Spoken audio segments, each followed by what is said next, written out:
Hello అందరికీ ఈరోజు రొయ్యలు గుడ్లు ఎలా వండాలో చూద్దాము. ముందుగా అయితే బాండి పెట్టుకొని రొయ్యల్ని బాగా పైన కిందన కూడా లాన్ ఇంటెస్టైన్ అంతా తీసేసేయాలి. తర్వాత అయితే రొయ్యల్ని పసుపు కొంచెం ఉప్పు వేసుకొని ఈ రకంగా బాండీలో అయితే ఉడకబెట్టుకోవాలి. ఇలా వాటర్ అంతా దానికదే తేలుతుంది, మనం వాటర్ ఏమి వేయము. నెక్స్ట్ ప్రాసెస్ ఏంటో చూద్దాము. చూడండి, ఈ విధంగా మొత్తం వాటర్ అంతా ఎగిరిపోయింది. ఇప్పుడైతే మనం స్టవ్ ఆఫ్ చేసుకుని మళ్ళీ బాండి పెట్టుకుందాం.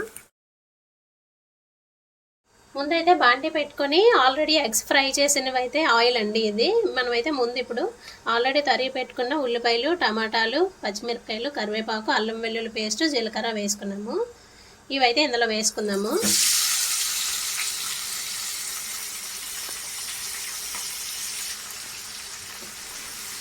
సరే అయితే మిక్స్ చేసుకుందామండి.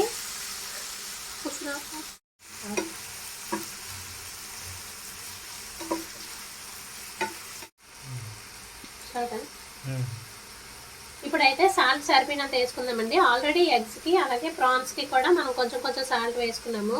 కొంచెం చూసుకొని వేసుకొని మళ్ళీ వేసుకోవచ్చు. ఇప్పుడైతే ఇవి బాగా మగ్గిపోవాలండి. బాగా మగ్గే వరకు అయితే లిడ్ పెట్టుకొని మనమైతే వేపుకుందాము. బాగా దగ్గరకు వేగిపోవాలి. ఇవి పెట్టుకుంటున్నాను. ఇవి అయితే వేగింది బాగానా. ఇప్పుడైతే ఇందులో చెక్క, లవంగ, యాలక్ పొడి దంచుకొని వేసుకుంటున్నాము. మసాలాకి అంతేని లైట్గా వేసుకోండి.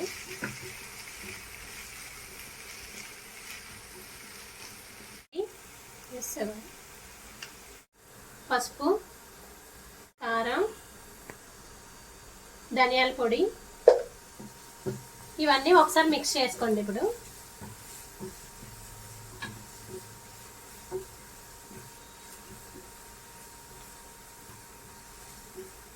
ఇప్పుడైతే ప్రాన్స్ ఆల్రెడీ ఉడకబెట్టుకొని ఉంచుకున్నాం కదండి, అవి కూడా వేసేసుకుందాము.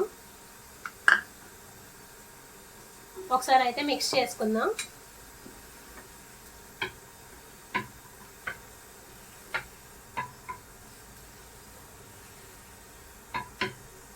ఒక 2 మినిట్స్ అయితే ఇందులో మగ్గబెడతామండి.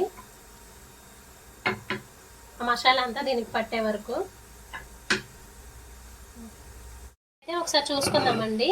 మసాలా అంతా దీనికి పట్టింది. ఒక 2 మినిట్స్ తర్వాత అయితే ఓపెన్ చేశాను. ఇందులోకి అయితే వాటర్ వేసుకుందాము. కొంచెం గ్రేవీ కావాలి కదా.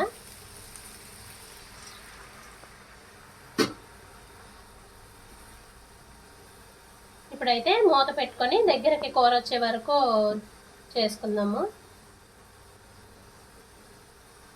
ఒక 5 మినిట్స్ అలాగా మీడియంలో పెట్టుకుందామండి. ఎగ్స్ వేసుకుందామండి. ఆల్మోస్ట్ దగ్గర పడింది.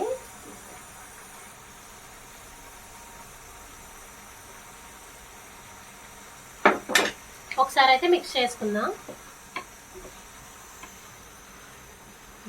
ఇప్పుడైతే ఒక 2 మినిట్స్ ఉంచేసి మనమైతే స్టవ్ అయితే బంద్ చేసుకుందాం.